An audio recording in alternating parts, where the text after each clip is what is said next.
Good afternoon and welcome to the second webinar in our series, Mobilizing for Racial Justice.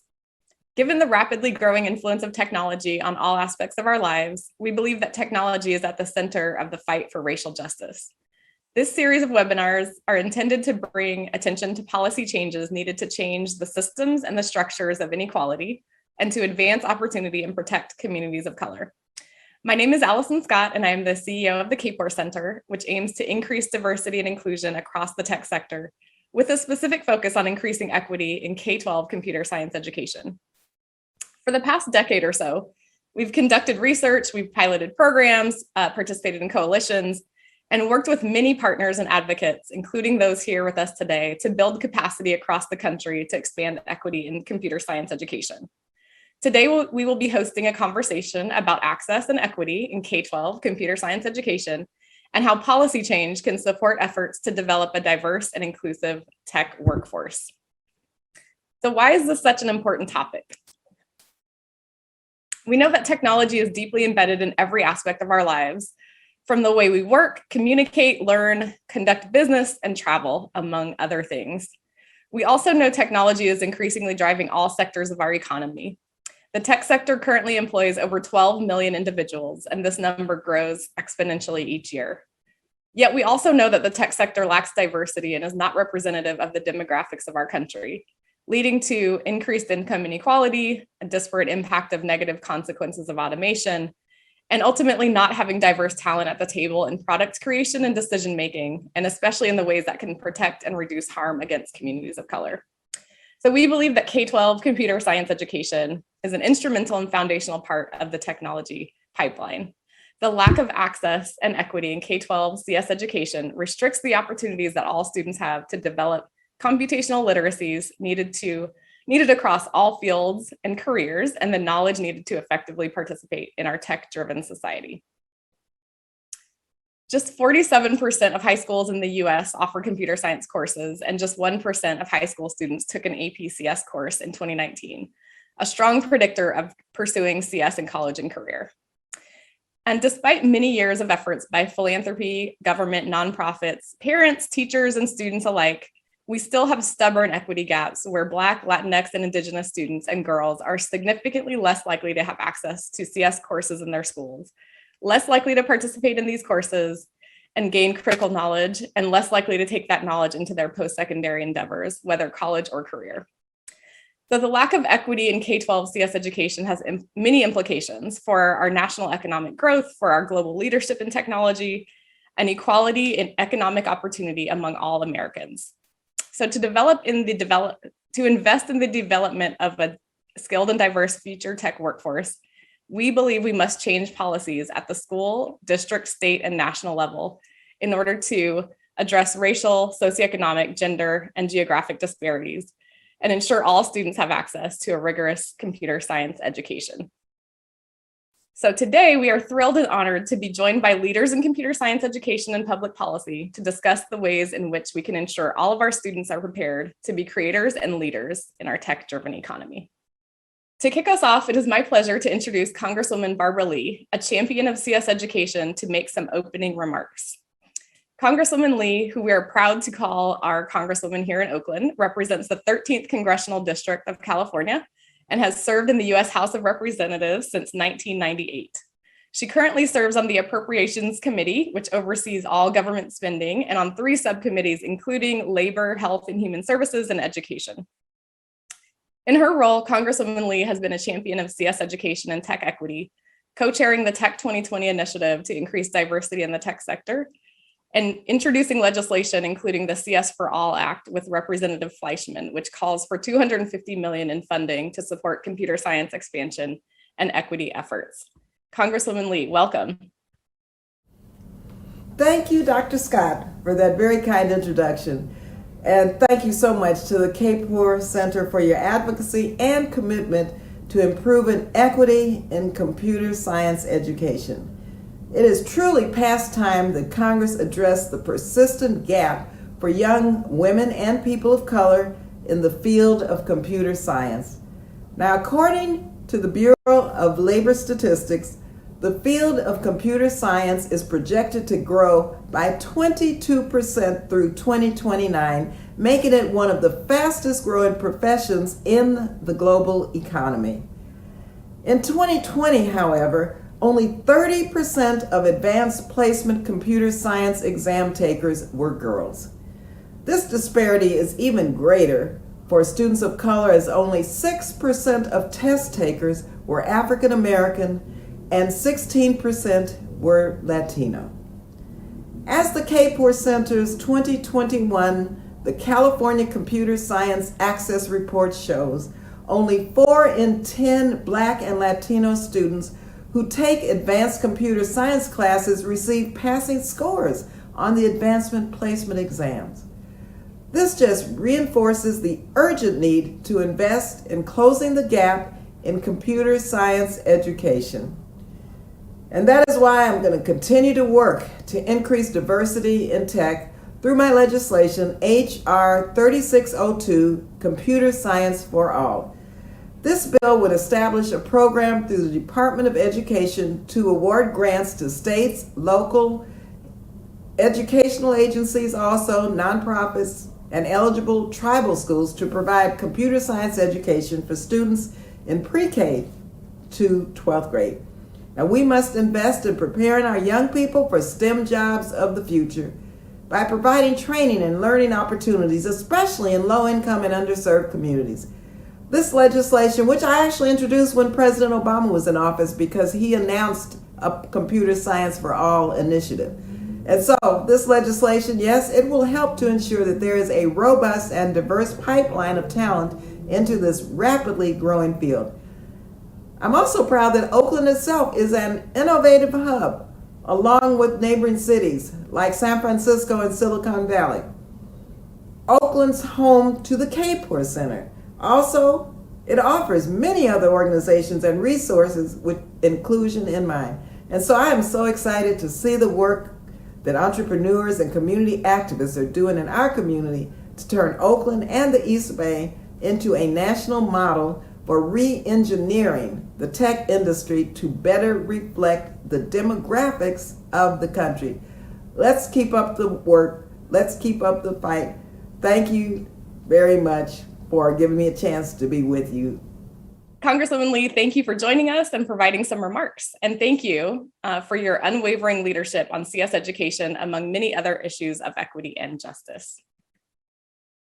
So now I would like to introduce our esteemed panel of CS education leaders who will provide additional insights, recommendations, and specific actions that we can take to advance equity in CS education through public policy. First up, it is my pleasure to introduce Dr. Katie Hendrickson, who is the president of the Code.org Advocacy Coalition and director of state government affairs. Katie leads government affairs efforts across multiple states for Code.org, supports state coalitions and policymakers in expanding access to computer science education, and she manages national and state level data analysis on CS education metrics, including the annual State of Computer Science Education report. Welcome, Dr. Hendrickson. Thank you. Excited to be here. Next up, we have Dr. Sonia Koshi, who is the Senior Director of Research and Evaluation at the K-4 Center, who works cross-functionally to evaluate the impact of the center's programs and initiatives and to disseminate reports informing the key strategic areas of the foundation's focus. Dr. Koshi has developed and implemented longitudinal evaluation plans for STEM and CS interventions, published and presented youth-related research to diverse stakeholders, and most recently has co-authored the 2021 California Computer Science Access Report, and had oversight over the data tool, which allows folks to explore how public schools across the state are faring on access to computer science education. Welcome, Dr. Koshi. Thank you. And last but definitely not least, we have Dr. Joshua Childs, who is an assistant professor in the Department of Educational Leadership and Policy at the University of Texas at Austin. His research examines the role of inter-organizational networks and cross-sector collaborations to address complex educational issues. He also investigates collaborative approaches involving organizations at the local, state, and national level that have the potential to improve academic achievement and opportunities for students in urban and rural schools. He serves as the co-PI with NSF-funded project Expanding Computing Education Pathways, better known as ECEP. Welcome, Dr. Childs. Thank you so much.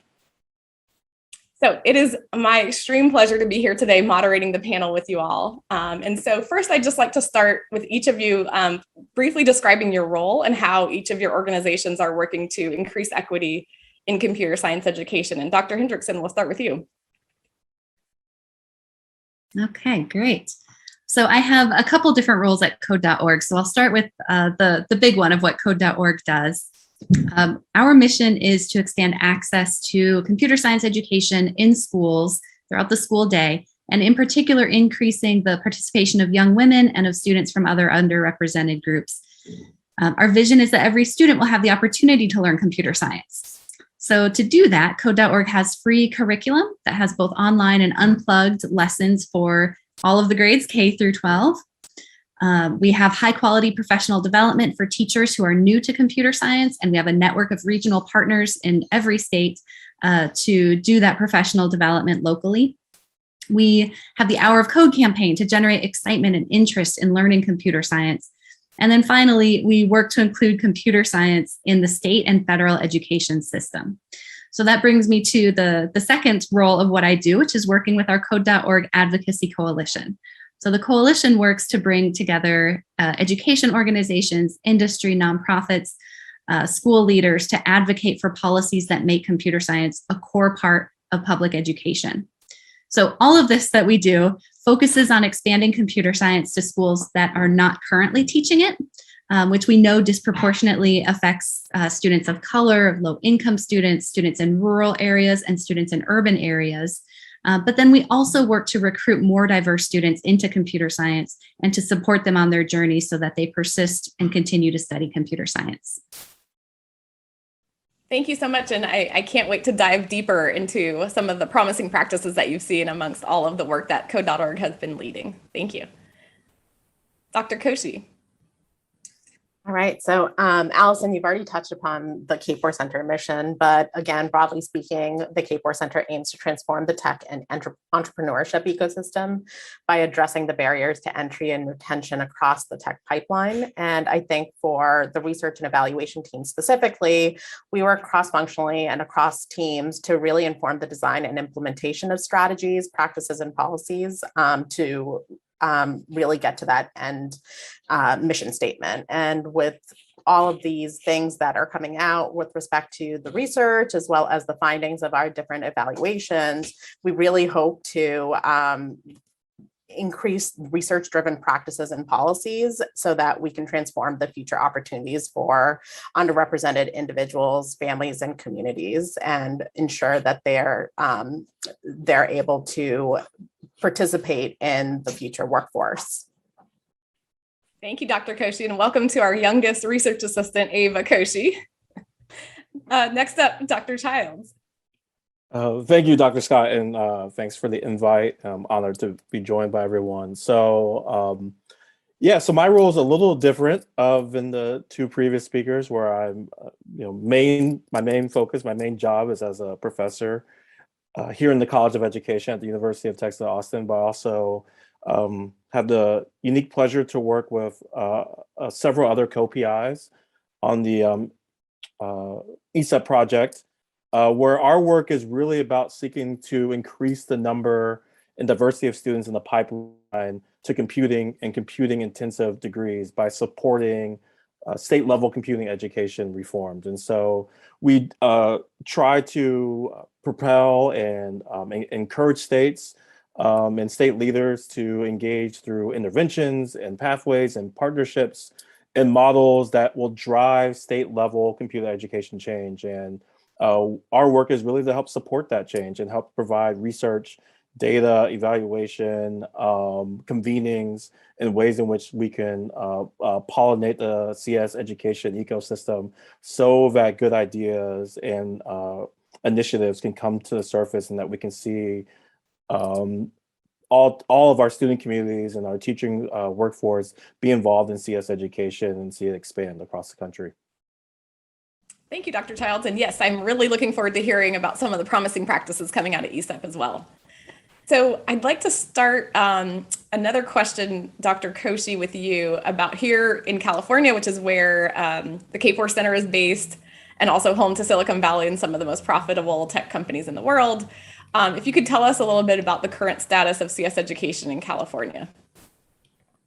Great. So we just finished the 2021 report and getting ready to release that. And I think one of the key takeaways that comes out of the report this year is while we've seen gains in computer science education, between 2016, there were only 39% of high schools across the state that offered computer science. And now we have about 42% that offer computer science. There's still a ways to go. So if the national average we're looking at is 47%, we're not even hitting the national, which is a little surprising given where we are in Silicon Valley, and even thinking through some of the different counties that offer computer science. Santa Clara County, which is kind of the heart of Silicon Valley, 66% of high schools offer any type of computer science, and that's the most amount across all of the states. And so I think that there's still a ways to go, and particularly for students who are underrepresented, so Black, Latinx, Indigenous students, as well as girls across the state, don't necessarily enroll in computer science at the same level as boys do. And so there's still more to be done, both at the implementation stage, but also at the policy stage. So how do we get to think about policy and what's needed in the state to really increase access across the different school systems? Thank you, Sonia, for really delineating the current landscape and just showing how much work we still have to do. We have been working in coalition with our partners across the state for many years now, but I think you're absolutely right that there are additional policy priorities that I think can help accelerate the change that we need to see to provide equitable CS in California. So thank you. Now, Katie, I'd like to come to you to talk about outside of California. Code.org really looks across all of the states. And you mentioned the 2020 State of CS report, in addition to the different policy teams. So I'd love to hear about where you've seen progress and promising trends towards access and equity in CS. Yeah, absolutely. So I'm actually really excited to see what's going to come out of California in the next couple of years, because you've seen that growth. And some of the policies that have come out of California in the past year are really going to help accelerate that. The biggest, of course, is the funding that's going towards computer science grant programs and incentives for teachers to earn the supplementary authorization. So those two things are putting California on track to be a leader in states in supporting the teacher workforce and getting computer science in more schools. What we have seen in other states, I'll highlight just 3 other states that are really doing great work in ensuring both that all students have access to computer science, but also that enrollment matches the demographics of the state across race and ethnicity, gender, students with disabilities, English language learners, students who are on free and reduced lunch. And those 3 states I want to talk about are Arkansas, South Carolina, and Rhode Island. So Arkansas, if folks who have been following computer science education policy for a while know that they have been a leader for about 6 years in computer science. They've had computer science in virtually every high school for the past couple of years. And their support has really been governor-led, starting this initiative and supporting it and having some very strong leadership at the state level, in addition to support for teachers and focusing on funding and creating the system within the schools to support teachers and to build up those pathways of computer science courses. So we're seeing states following that model, having broad leadership at the state.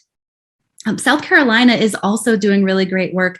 And what's interesting about them is that they're now requiring all students to take computer science for graduation. Actually, Arkansas is also doing this, and so is Nevada. But South Carolina was the first one to do this.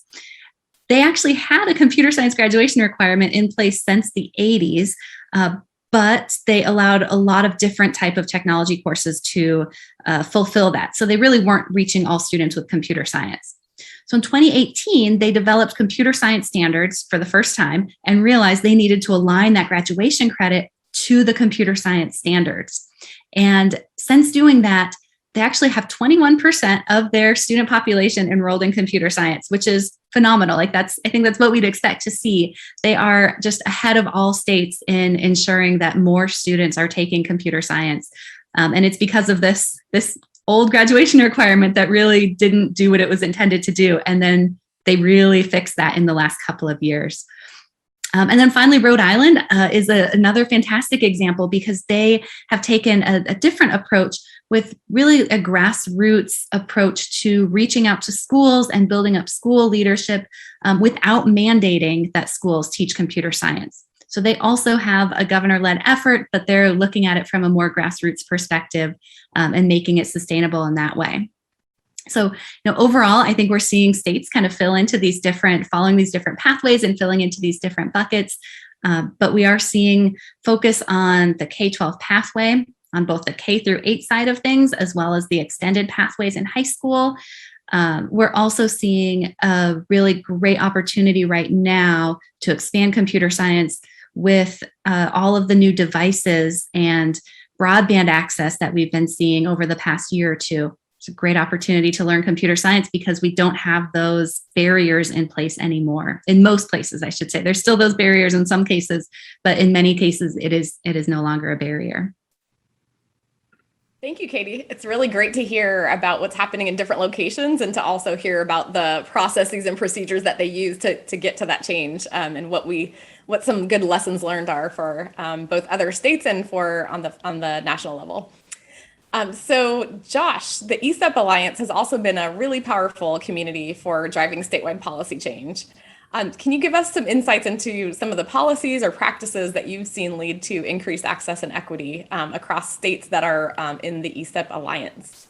Yeah, thank you for that question. So we've seen a lot of our states do some really good work to increase equity and access. So one thing I'll talk about my home state of Texas. We've seen since they've instituted a high school CS course requirement, we've seen an increase in the number of schools that offer CS. So where it was about 35% in the 2014-2015 school year, now a little over 50% of our high schools are now offering at least one CS course. And at the same time, the state has, in some ways, you could say, doubled down its investment in providing professional development for its CS teacher workforce. And so that is to hopefully lead to an increase in the number of teachers we have in the state who are teaching CS. So for example, in Houston ISD, it went from around 8 certified teachers and about 150 students in CS education courses to now 29 certified teachers and a little over 1,000 students in CS over the past 2 years. And so there's been a really concerted effort to try to not only increase here in Texas the number of students taking CS, but the number of teachers who are trained and certified to teach CS courses. Data is a big part of the work that we do in the ECEP Alliance. And so a state like Indiana, looking at their data and with help from the ECEP Alliance and some of our co-PIs, recognize that, a lot of their rural communities lack access to CS education. And so they have, over the last several years, purposely targeted rural communities with grant funding and professional development opportunities, so that hopefully we see increases in rural students and rural communities being engaged in CS education. And then Katie, Dr. Henderson mentioned Arkansas, and Arkansas, as was said, has been a leader. And they've been really leveraging their CS instructional specialists to support teachers around the state and to ensure that they're reaching all types of communities, and some of our historically underserved student populations, so that there's access to CS education. So there's been, our focus has been around providing states with data and think of new ways how to look at their data in terms of where some of the blind spots could be, so they can improve access and equity. And so we're starting to see some really positive changes in our at least our ECEP aligned states. Thank you so much, Josh. And I really appreciate the nod to data, as all of us are researchers and really believe in the value of data to, as you said, illuminate where the disparities are. So that kind of leads me to my next question for each of you around what are the biggest challenges that you continue to see around access and equity in CS education, and how do you think policy can specifically address them? So I've heard some mention around certain states addressing the teacher pipeline issue through things like professional development dollars, certifications, supplementary authorizations, perhaps even pre-service education, graduation requirements, standards, funding. What do you think are some of the biggest challenges, and how might those be addressed by policy? And Katie, let's start with you. Yeah, you've named a lot of the policies. So Code.org and our advocacy coalition have a framework of 9 state policies that have really been the key drivers at getting more computer science in more schools. And you've named lots of them. The key ones that I think we're seeing still as a challenge are around teachers. That's generally the biggest challenge to getting computer science in a school, is that there's not a teacher there to teach it.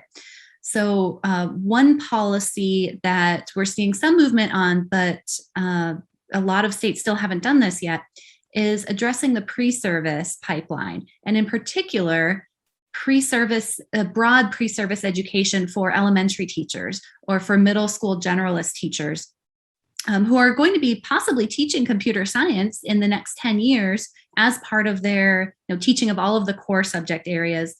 But it's not part of their educator standards right now. So they're not learning it in school. They're graduating, maybe going to a school, and that school might start teaching computer science, and then they're getting professional development. That's kind of been what the model has been, but we need to start shifting that and following the lead of other states that are putting that into their pre-service program, so that we're basically getting ahead of it and making sure that this is more sustainable. One other thing to think about is that these 9 policies that we list off, none of them actually say anything about equity and diversity, but the idea behind them is that they all should be addressing equity and diversity, and any policy put into place, really stakeholders and policymakers should be thinking about the effects on students, unintended consequences. How is this going to be rolled out? Can we ensure that it's still going to be high quality? And really thinking through those policies and what makes the most sense for the state at a given time. So, I talked about the graduation requirement in South Carolina and Arkansas. That doesn't make sense for every state right now. South Carolina and Arkansas were both at very different places in terms of capacity. And if other states put certain things into place that Arkansas and South Carolina are doing right now, they're probably not going to see the same effects with regards to equity and access without putting those other supporting pieces into place as well. Thank you, Katie. And thank you specifically for uplifting the importance of racial equity and racial and gender equity and socioeconomic equity and geographic equity in policy making strategies, which I think is incredibly important. Sonia, would you like to answer the question around, from your perspective, what are some of the challenges and potentially what are some policies to address those challenges? And feel free to focus here in California or nationally. Sure. I think just contextualizing what the last 2 years have meant for educational systems in general with COVID is something that's really going to be important, just broad scope. How is it that we're going to get a teacher workforce who is actually engaged. And I think that that's going to be a problem regardless of subject area, and particularly in high need subjects like computer science and hard to fill subjects like computer science. So how is it that we incentivize teachers will be important, whether that's some sort of loan forgiveness or any other sort of financial incentives. But I think that this is a really big moment for the administration, whether that is at the state level or at the federal level, to really double down on education as a key area that needs focus and really needs uplifting at this point in time. So I think that I would say something about just getting more teachers into the pipeline, particularly in computer science, where students, or rather teachers of color, are also missing from the equation. So how do we incentivize all of those components to be in place to have an effective workforce? Thank you, Sonia. Thank you for uplifting. I'm hearing loud and clear, we need to invest in our teachers and our educators as a part of the solution to equity in computer science education. So thank you for adding those details. Josh, what about you? Perspectives on challenges and potential policy solutions? So I might answer your question, take it somewhere different, but I'm just going to go for it. So I think, since summer of 2020, I think we've seen the use of access and equity used, but not clearly defined by stakeholders, folks who are policymakers. And so I think one of the challenges is around what do we mean when we say access and what do we mean when we say equity? And do the people that we're talking with understand and or agree with those said definitions and what that is?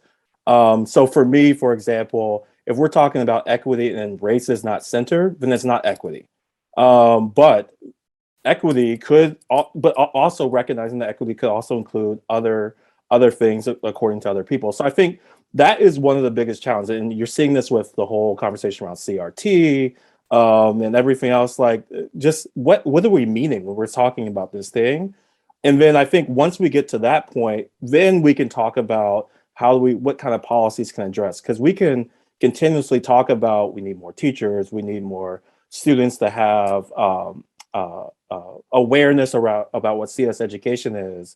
But until we can really get at the fact of like what that looks like equitably, we're going to be back here a year from now. We're going to be back here 2 years from now answering the same questions and saying we need to do this when we haven't even worked around the definition. Not saying that the four people's boxes that are on this do not agree or would not come to a great definition, but I think that's key, right? Because we are seeing the co-opting of messaging in education happening at a really astounding rate that we can say we don't want to miss this moment. We also don't want this moment to be co-opted to be something else and taken to a different direction. And then the other part I'll add to that too is I think when we think about policies to specifically address some of these issues, how are we thinking about our educational ecosystem that includes organizations or factors that exist outside of school walls?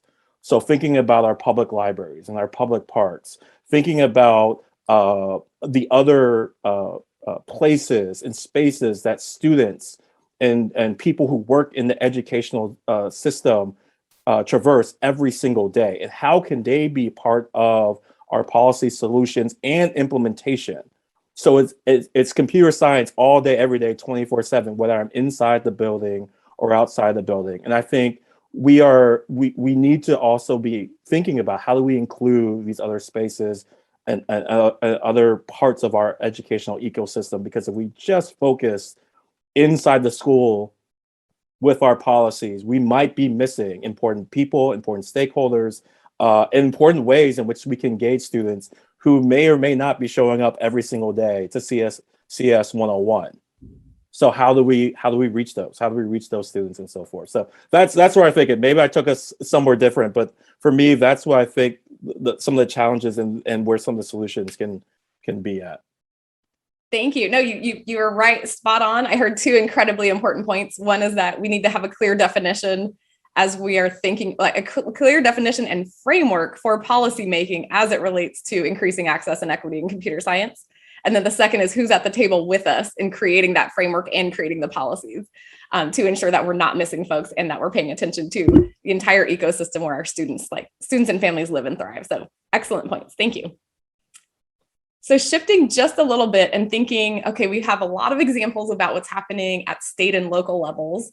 As we think about the federal government, we are super grateful to have champions like Congresswoman Lee leading the charge for CS education, have been grateful to see the leadership of state governors, but we also know that much more is needed. So for the policymakers in the audience, what are some specific policies that you would like to see implemented at the federal level? And how do you believe that that might move the needle for our work around access and equity, broadly defined for this conversation, but duly noted, Josh, we need a clear definition that we're all working from.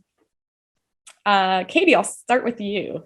Yeah, great. So the biggest thing is funding. We need dedicated federal funding for school districts, for states to train up their teachers in computer science, to get computer science education in pre-service programs, and to really work on that teacher workforce side of things. That's really the biggest one, and that's the most important priority. Although I will say that data is also something that the federal government can do, and we're actually hopefully going to see pretty soon some of the computer science education data that they're collecting in the civil rights data collection that they started a couple of years ago. And so that should shed a lot of light on who is participating in computer science. Can I ask a quick follow-up? Katie, can you say just a little bit more? I think it's a really important point about data collection and how we haven't previously had robust data collection related to computer science at the federal level. Yeah, absolutely. So really there's no way of knowing who's participating in computer science outside of the College Board's AP exams, which we know are a lagging indicator of computer science movements and a lagging indicator of student participation. But there's really no data broadly out there yet that tells us what's happening in participation across all computer science courses. And so the civil rights data collection is a tool that every school district has to submit every year and fill out information about their courses that they're offering and their enrollment in them. Computer science was added to this questionnaire a couple of years ago. And so schools will be saying what percentage and how many students were of each race and ethnicity, have disabilities, English language learners.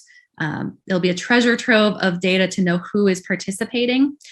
Part of that, I think we've kind of alluded to this earlier on the call, that we can use the data on where computer science is taught to know where the gaps are. So in Indiana, they were looking in rural areas because they knew that it wasn't being taught there.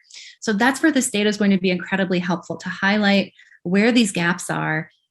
Different states will have different gaps, I'm sure. So within each state, where are there gaps in participation and what types of students do they need to make sure that they're engaging and not unintentionally cutting out of participating in computer science?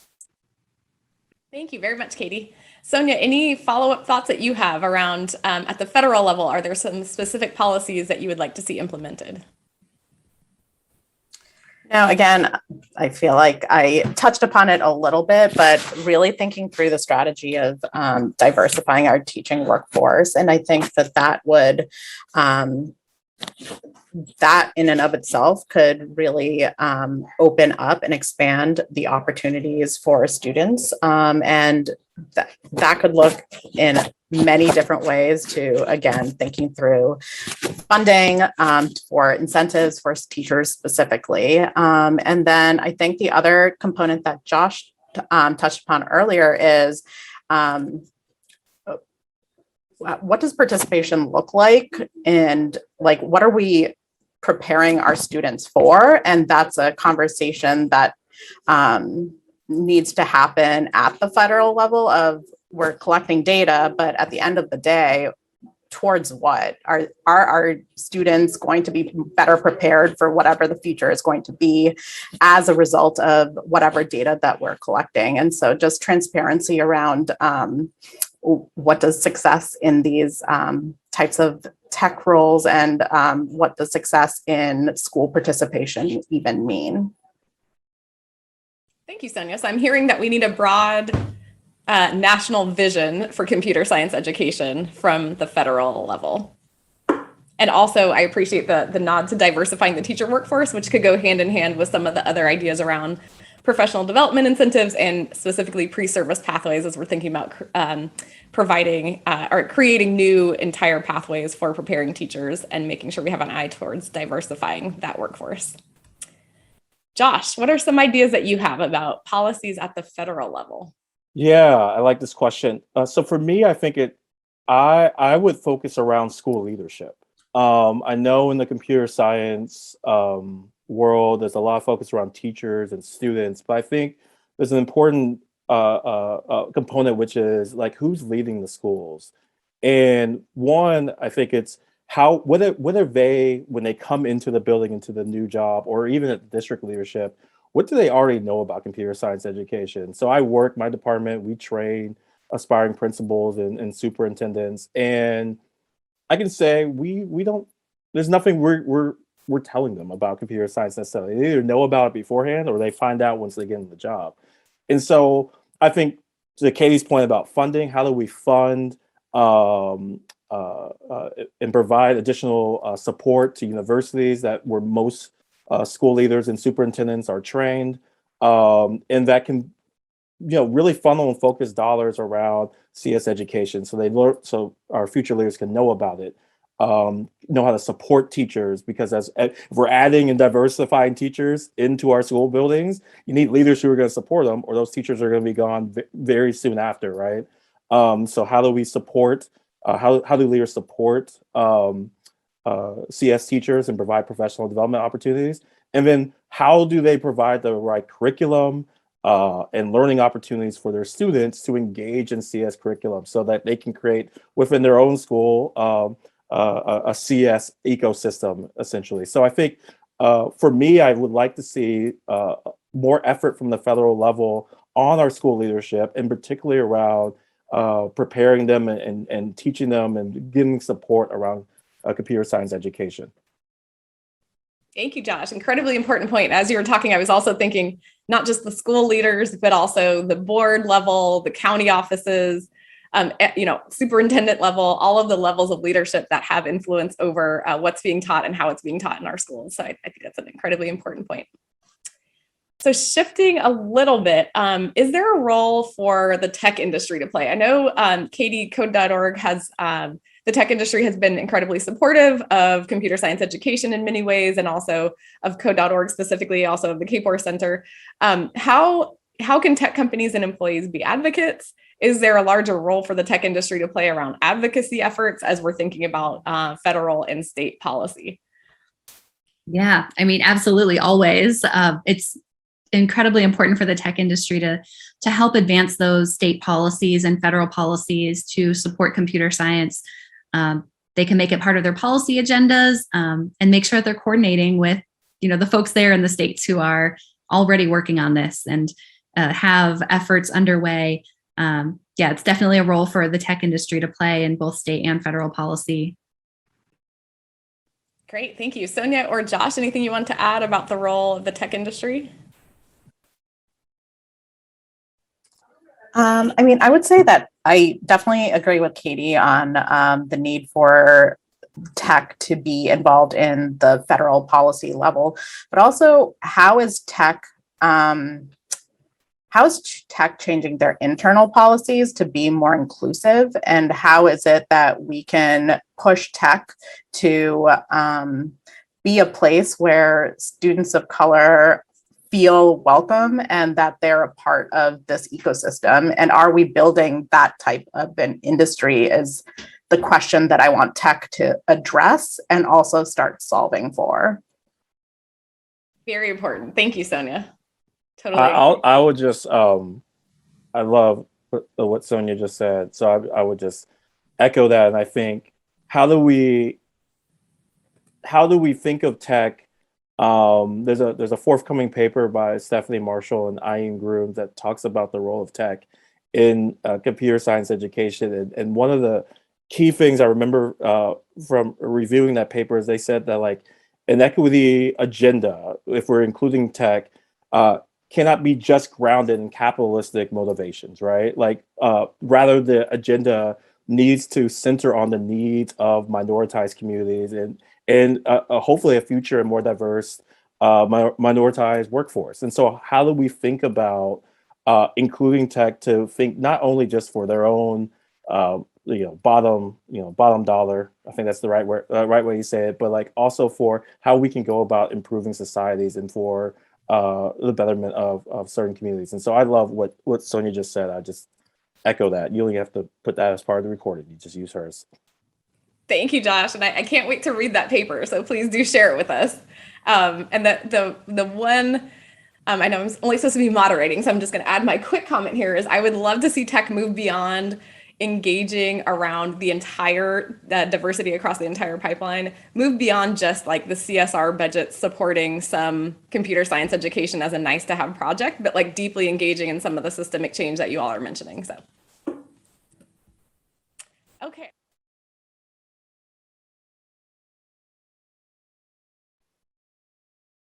Allison, we can't hear you. Oh, sorry. Thank you. I think we have time for one last question. Thank you, Sonia. So we're all part of these broad coalitions that involve educators, nonprofit leaders, tech industry professionals, policymakers. What are some of the ways that all of us, regardless of what role we play or what hat we wear, can advocate for equitable CS education policy? And are there specific strategies that we can and should deploy? I think a lot of times these policy conversations, I think to Josh's point, end up being had amongst, the researchers or the policy wonks, but how can we engage everyone in conversation about how they can advance this policy agenda for us? Katie, let's start with you.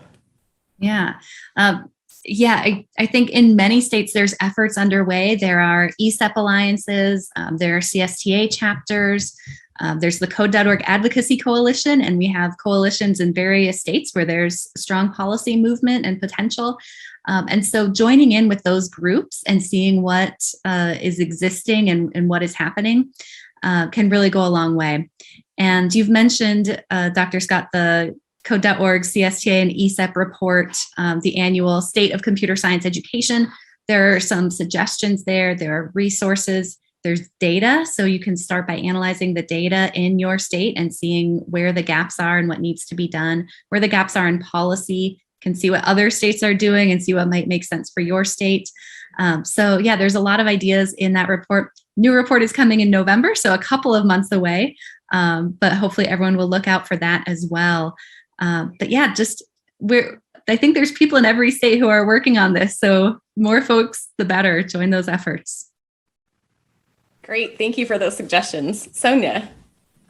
I wholeheartedly agree with Katie. I think that these coalitions are the best way to go. And I think most of it has to do with communications channels. So it's when we're working in these different roles, we have our siloed perceptions of what our role is doing within CS Ed. And so, for example, with research, I'm deep in the weeds of any sort of percentages in particular counties or the state as a whole. But I'm always surprised when I go out and I'm at these workshops and presenting on the data, and teachers and administrators, they've never seen it before. And so it's a really great conversation to have because they're also able to then inform me with respect to, well, that doesn't really seem right. And so being able to just iterate off of each other has been really eye-opening with respect to these coalition building efforts. And also it just works more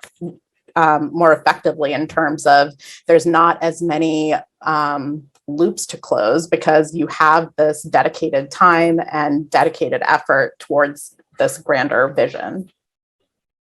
Great, thank you, Sonia. Another nod to the importance of data. Not surprising with this panel of researchers, but thank you, very important. Josh, do you want to close us out with some ways that folks can get involved? Ooh, okay, so I gotta do good here. So again, I might take us somewhere different than what's intended by this quite question. All right, go for it. My 2 cents is we can't, in order to better advocate, we have to know our history and we have to learn from the history of others. We're not, and I'm using we as a collective CS education. We're not the first new and innovative thing in education in its entire history of the United States. So what are the lessons that can be learned when math and language in the Common Core, when all of those movements and those bright North Stars were taken off, what are some of the lessons learned from the way in which they went about advocating and getting federal, state, local policies, and some of the benefits or some of the good things that came out of that and some of the negative things that came out of that? Because it would be to our detriment, and more importantly, the students that we all work for and care about's detriment, if we don't learn from some of those past movements' histories and some of the pitfalls and challenges that came about that. Because then it will become something where CS Ed could be something that's commodified, or something that becomes, that's something that we look at and talk about so positively, the benefits is seen as, oh great, another thing that I have to do. And then that other thing becomes a new bright north shining star that may go, aha, we have learned from all these other past movements. So I think the first thing we need to do is know our history in education, know our history in terms of these movements and as it relates to curriculum, and know what it means when we involve different stakeholders, and especially stakeholders that come from minoritized communities, and that they are front and center in some of our advocacy work. And then I think the second part of that is, once we've learned that history, how do we build coalitions and networks where it's not turf wars, right? No one's going to say that ECEP Alliance was the champion of CS education when it's all said and done. So while we might go after similar funding, while we might go after similar grants, while we might try to be on similar panels or whatever, at the end of the day, if we're honest about doing this work, that honesty shows up in the number of students who are learning about CS education. That honestly shows up in the number of teachers that are professionally trained and are able to deliver quality CS education. That number shows up that we're seeing more and more high schools, middle school, elementary schools, community colleges, producing leaders, teachers, or even offering CS courses themselves. And so I think for us, if we're going to be honest about doing this work, it's making sure that we keep front and center who we're actually advocating for in behalf of, and then remember where we're trying to get to. Because at the end of the day, once we get there, or if we ever get there, which is a whole nother conversation in itself, but if we imagine that we get there, then that's going to be a win-win for all of us. And that includes, most importantly, our students who will eventually be sitting in seats that we occupy right now. So I think that's most important. Beautifully stated, Josh. Thank you so much for taking us home with that. And I just want to thank each of you for joining us today. Thank each of you for the amazing work that you do, advocating for students at the end of the day, advocating for equity at the end of the day through computer science education. I greatly appreciate each of you as collaborators, and thank you all for joining today. And we will be closing this webinar and also providing some resources for our audience members. So thank you and have a wonderful day. Thank you. Thank you.